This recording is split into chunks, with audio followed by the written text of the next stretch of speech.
Nenek ini dihina setiap hari oleh orang-orang sekitar karena berjualan sayur. Semua orang syok ketika anaknya datang. Ternyata, langit masih gelap ketika Wartini membuka matanya. Udara pagi terasa dingin menusuk kulit, tetapi ia sudah terbiasa dengan semua ini. Di sudut ruangan kecil yang hanya cukup untuk sebuah dipan kayu tua dan meja reyot, ia duduk bersila sambil memilah-milah sayuran. Sebuah lilin kecil menyala di dekatnya, memberikan cahaya temaram yang membuat bayangannya menari-nari di dinding. 1 ikat kangkung, 2 ikat bayam, 3 genggam kacang panjang. Gumamnya pelan, mencatat dalam hati apa saja yang harus ia jual hari itu. Sambil bekerja, ia mulai bersenandung. Lagu lama yang sering dinyanyikan ibunya saat ia masih kecil. Lagu itu selalu berhasil menenangkan hatinya, meski keadaan begitu sulit. Setelah selesai, ia mengangkat gerobak kayu kecil yang sudah usang. Gerobak itu adalah satu-satunya alat transportasi dagangannya, penuh dengan sayuran segar yang ia beli murah dari petani desa.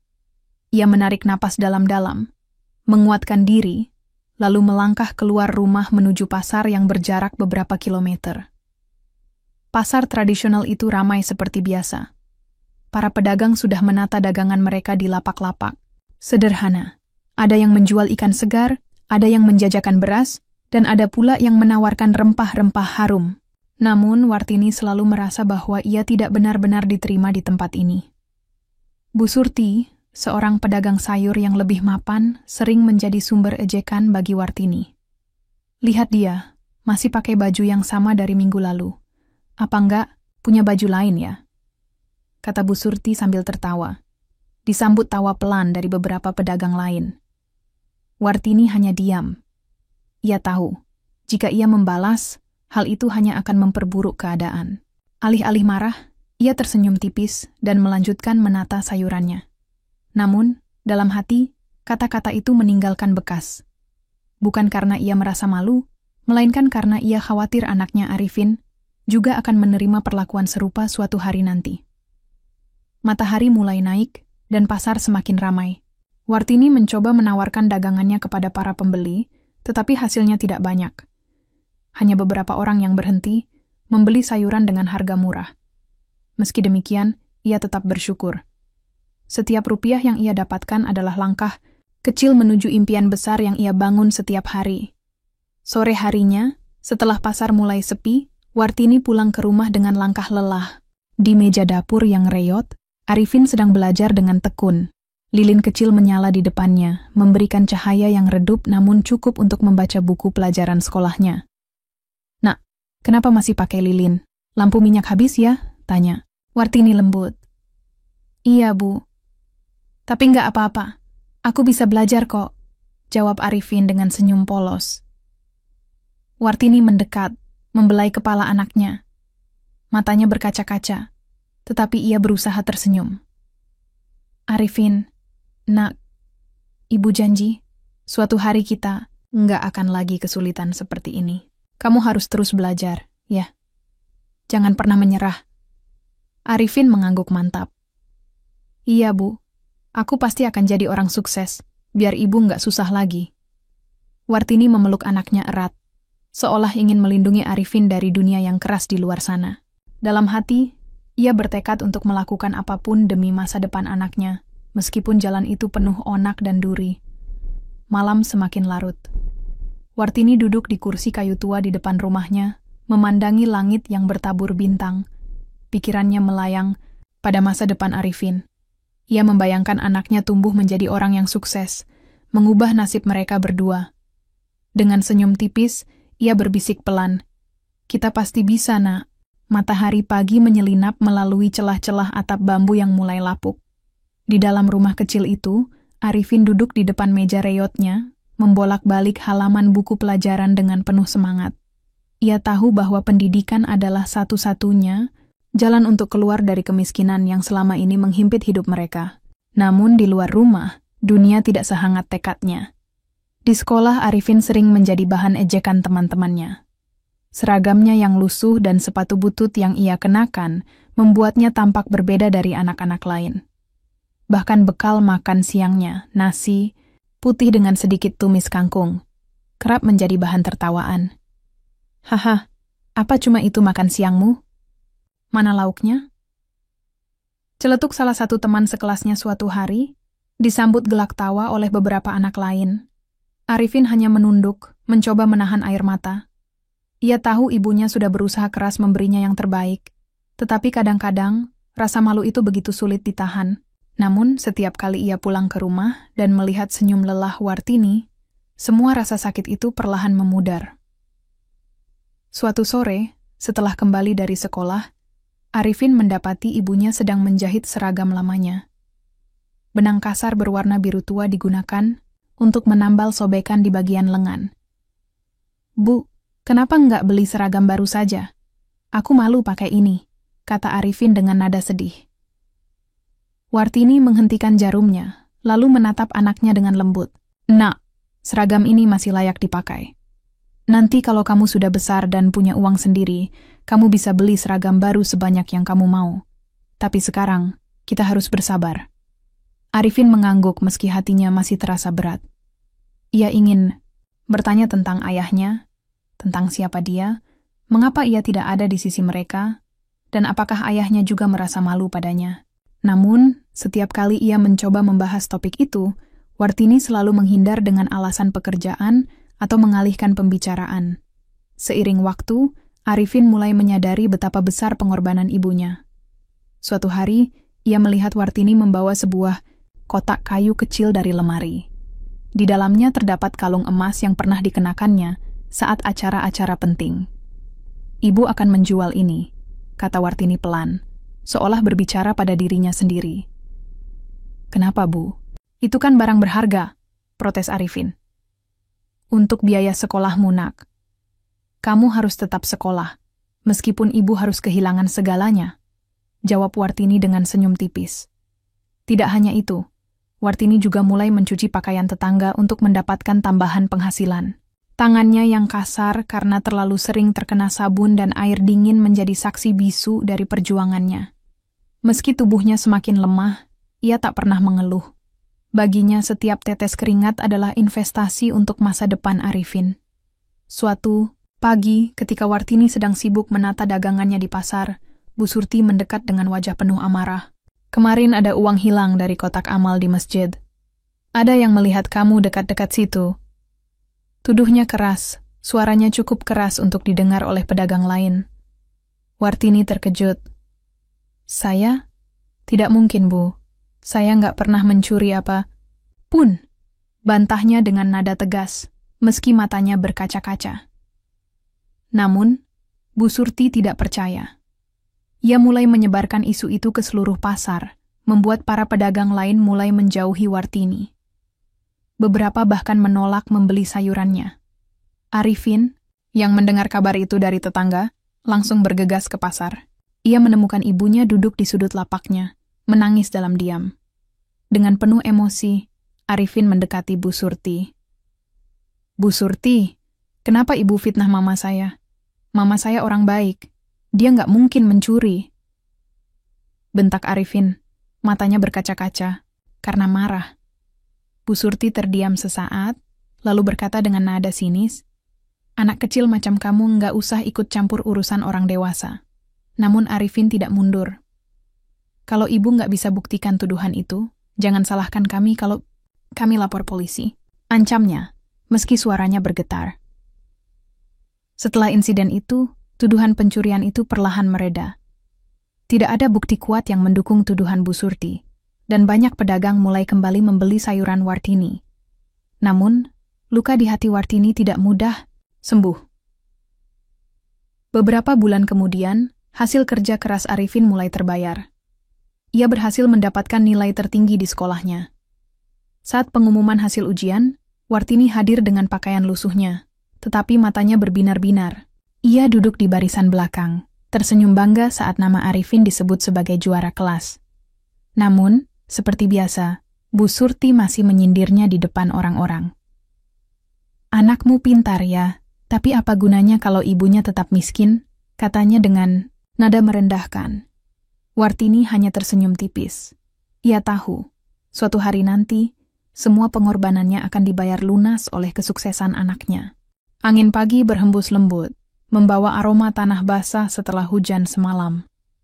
Arifin kini telah tumbuh menjadi seorang pemuda yang tegap dan penuh semangat. Ia baru saja lulus dari sekolah menengah atas dengan nilai membanggakan. Namun, perjuangannya jauh dari kata selesai. Untuk melanjutkan pendidikan ke perguruan tinggi, ia harus menghadapi tantangan yang lebih besar, biaya kuliah yang mahal, dan tekanan dari lingkungan sekitar. Di sudut ruangan kecil yang sering menjadi tempat belajarnya, Arifin duduk dengan kepala tertunduk. Di depannya tergeletak surat penerimaan dari sebuah universitas bergengsi. Hatinya bergejolak antara kebahagiaan dan kekhawatiran. Ia tahu bahwa ini adalah kesempatan emas untuk mengubah nasib keluarganya. Tetapi biaya kuliah yang tinggi membuatnya ragu. "Ibu, aku diterima di universitas," kata Arifin pelan ketika Wartini masuk ke dalam rumah dengan dagangan sayuran yang tersisa. Wartini meletakkan keranjangnya, lalu mendekati anaknya. Matanya langsung berbinar saat melihat surat itu. "Alhamdulillah, Nak, ini berkah dari Tuhan," katanya dengan suara bergetar karena haru. "Tapi, Bu, biayanya mahal sekali. Aku nggak yakin kita bisa." Arifin menggantungkan kalimatnya, tak sanggup melanjutkan. Wartini tersenyum meski matanya berkaca-kaca. "Kita cari cara, Nak. Kamu harus kuliah. Ini impian kita berdua." Untuk membiayai kuliah Arifin, Wartini mulai bekerja lebih keras lagi. Selain berjualan sayur, ia juga mulai menerima pesanan menjahit pakaian dari tetangga. Tangannya yang sudah kasar kini semakin kaku karena jarum dan benang yang tak pernah berhenti menyentuh kulitnya. Sementara itu, Arifin tidak tinggal diam. Ia mencari pekerjaan paruh waktu, sebagai pelayan di warung makan dekat kampus. Setiap hari, ia bolak-balik antara kelas, perpustakaan, dan warung makan itu. Meski tubuhnya sering lelah, semangatnya tak pernah padam. Namun, ada satu hal yang mulai mengganggu pikirannya. Ia sering merasa malu ketika teman-temannya bertemu ibunya yang masih berpenampilan sederhana. Suatu hari, seorang teman kuliahnya bertanya, "Itu ibumu? Masih jualan sayur?" Pertanyaan itu membuat Arifin merasa rendah diri. Ia mulai menghindari pertemuan dengan ibunya di kampus. Ketika Wartini datang membawakan makanan atau pakaian bersih, Arifin selalu meminta mereka bertemu di tempat yang sepi, jauh dari keramaian. Suatu sore, setelah seharian kuliah dan bekerja, Arifin pulang ke rumah. Di meja dapur, ia melihat sebuah kotak kayu kecil yang dulu pernah digunakan Wartini untuk menyimpan kalung emasnya. Kotak itu terbuka, dan di dalamnya terdapat beberapa surat tua yang tampak rapuh. Penasaran, Arifin mengambil salah satu surat dan mulai membacanya. Surat itu ditulis oleh ayahnya, seorang pria yang meninggalkan mereka karena utang besar yang tak mampu ia bayar. Dalam surat itu, ayahnya meminta maaf kepada Wartini dan berjanji akan kembali suatu hari nanti. Namun, janji itu tak pernah ditepati. Arifin terkejut. Ia juga menemukan surat lain yang ditulis oleh seorang pengusaha dari kota besar. Surat itu menawarkan pekerjaan kepada Wartini sebagai pembantu rumah tangga dengan gaji yang cukup besar. Namun, Wartini menolaknya demi tetap tinggal. Bersama Arifin, air mata Arifin jatuh tanpa suara. Ia akhirnya menyadari betapa besar pengorbanan ibunya. Wartini bukan hanya bekerja keras untuk memberinya pendidikan, tetapi juga rela menolak kesempatan hidup yang lebih baik demi tetap berada di sisinya. Esok harinya, Arifin meminta izin untuk tidak bekerja di warung makan. Ia ingin pulang lebih awal untuk membantu ibunya berjualan sayur di pasar. Ketika Wartini melihat anaknya datang membawa gerobak, matanya berkaca-kaca. "Nak, kamu nggak usah repot-repot bantu ibu. Fokus saja pada kuliahmu," kata Wartini lembut. "Bu, aku minta maaf. Aku baru sadar betapa besar pengorbanan ibu selama ini. Mulai sekarang, aku akan membantu ibu sepenuhnya. Tapi aku juga akan terus belajar, karena aku ingin membanggakan ibu," kata Arifin dengan suara bergetar. Wartini memeluk anaknya erat. Ia tahu bahwa semua perjuangannya tidak sia-sia. Beberapa tahun kemudian, Arifin berhasil menyelesaikan kuliahnya dengan predikat cum laude. Saat acara wisuda, Ia berdiri di podium untuk memberikan pidato singkat. Matanya menyapu ruangan, mencari sosok yang paling berarti dalam hidupnya. Terima kasih kepada ibuku, Wartini, yang telah mengorbankan segalanya untuk pendidikanku. Tanpa cintamu, aku tidak akan berdiri di sini hari ini, kata Arifin dengan suara bergetar. Di barisan belakang, Wartini duduk dengan pakaian sederhana, tetapi wajahnya bersinar bangga. Air mata bahagia mengalir di pipinya. Ia tahu bahwa perjuangannya selama ini akhirnya membuahkan hasil. Matahari pagi bersinar cerah, menyinari kota yang semakin ramai dengan aktivitas. Arifin kini bukan lagi pemuda desa yang berjuang keras untuk sekadar bertahan hidup. Ia telah menjadi seorang dosen di perguruan tinggi ternama, menginspirasi banyak mahasiswa dengan kisah perjuangannya. Namun, kesuksesannya tidak hanya tentang dirinya sendiri. Ia membawa serta warisan cinta dan ketekunan dari ibunya, Wartini. Di ruang kelas yang luas, Arifin berdiri di depan puluhan mahasiswa yang antusias, mendengarkan setiap kata-katanya. Hari ini, ia memutuskan untuk berbagi kisah hidupnya sebagai bagian dari materi kuliah. Kesuksesan tidak datang begitu saja, katanya sambil tersenyum lembut. Ada banyak pengorbanan, air mata, dan doa di balik setiap pencapaian. Saya ingin menceritakan kisah seorang ibu yang rela menjual sayuran di pasar demi pendidikan anaknya. Ibu itu adalah pahlawan saya. Suara Arifin terdengar tegas, namun ada nada haru dalam setiap kalimatnya. Beberapa mahasiswa tampak terkesima, bahkan ada yang mengusap air mata. Setelah kelas selesai, seorang mahasiswi mendekati Arifin. Pak, terima kasih atas cerita tadi. Saya merasa lebih termotivasi untuk terus belajar, meskipun keluarga saya juga kurang mampu, katanya dengan suara bergetar. Arifin tersenyum. Jangan pernah menyerah, pendidikan adalah jembatan menuju kebebasan. Dan ingatlah, di balik setiap orang sukses, selalu ada orang-orang yang berkorban demi mereka. Beberapa minggu kemudian, sebuah seminar nasional diadakan di kampus tempat Arifin mengajar. Acara tersebut dihadiri oleh ratusan peserta, termasuk para akademisi, pejabat daerah, dan warga sekitar. Salah satu tamu undangan adalah Bu Surti, yang datang karena penasaran dengan acara bergengsi itu. Saat sesi pembicara dimulai, moderator memperkenalkan Arifin sebagai salah satu narasumber utama. Bu Surti terkejut saat melihat sosok yang berdiri di podium. Pria itu adalah Arifin, anak dari Wartini, yang dulu sering diejeknya di pasar. Beliau adalah Dr. Arifin, seorang dosen yang telah menginspirasi banyak orang melalui kisah perjuangannya, kata moderator dengan nada penuh hormat. Bu Surti merasa malu. Ia mencoba menyembunyikan wajahnya, tetapi matanya tak bisa lepas dari sosok Arifin yang berbicara dengan penuh percaya diri. Dalam pidatonya, Arifin bercerita tentang perjuangan ibunya, tentang ejekan yang mereka terima, dan tentang pentingnya pendidikan sebagai alat untuk mengubah nasib. Setelah acara selesai, Bu Surti mendekati Arifin dengan langkah ragu. Maafkan saya, Pak. Dulu saya sering merendahkan ibu Anda. Saya nggak tahu kalau dia punya anak sehebat Anda, katanya dengan suara bergetar. Arifin tersenyum. Tidak apa-apa, Bu. Semua orang berhak mendapatkan kesempatan kedua.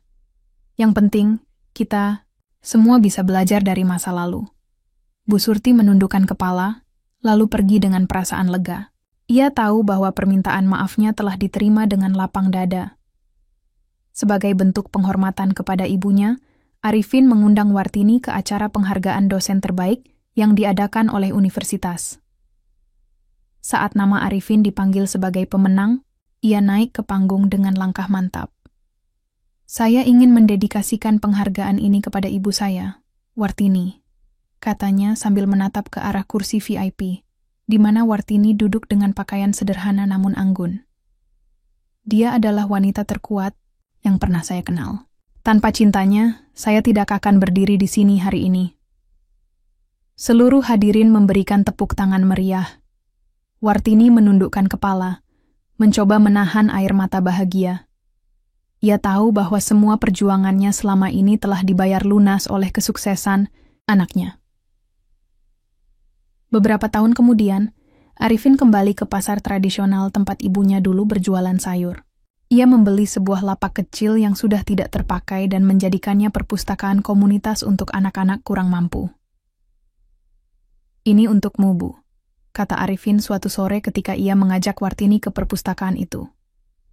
Wartini tersenyum, matanya berkaca-kaca.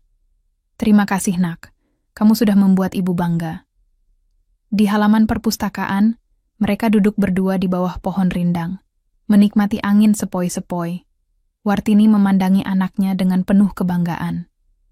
Ia tahu bahwa perjalanan panjang mereka akhirnya membawa mereka ke tempat yang jauh lebih baik. Langit senja mulai memerah, menyelimuti desa kecil dengan kehangatan yang akrab. Wartini duduk di kursi goyang tua di halaman rumahnya, memandangi perpustakaan komunitas yang kini menjadi pusat kegiatan anak-anak sekitar. Ia tersenyum tipis, mengingat semua perjuangan yang telah dilalui bersama Arifin. Hidup mereka mungkin tidak sempurna, tetapi setiap langkah yang mereka tempuh penuh arti. Arifin datang dari arah perpustakaan, membawa 2 gelas teh hangat. Ia menyerahkan salah satunya kepada ibunya, lalu duduk di sampingnya. "Bu, apa ibu bahagia sekarang?" tanya Arifin pelan.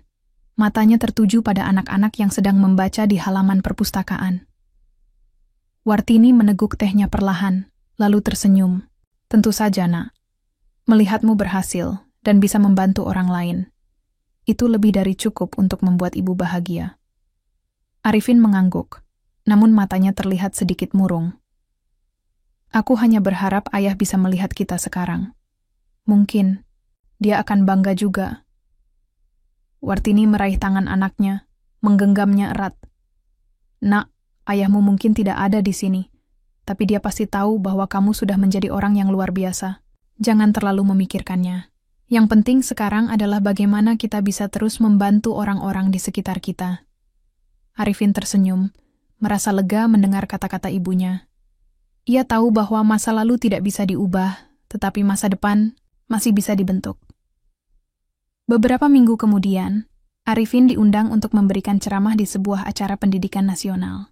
Di hadapan ribuan peserta, ia berdiri dengan percaya diri, membagikan kisah hidupnya sebagai inspirasi bagi orang-orang yang sedang berjuang melawan kesulitan. "Pendidikan adalah jembatan menuju kebebasan," katanya dengan suara mantap.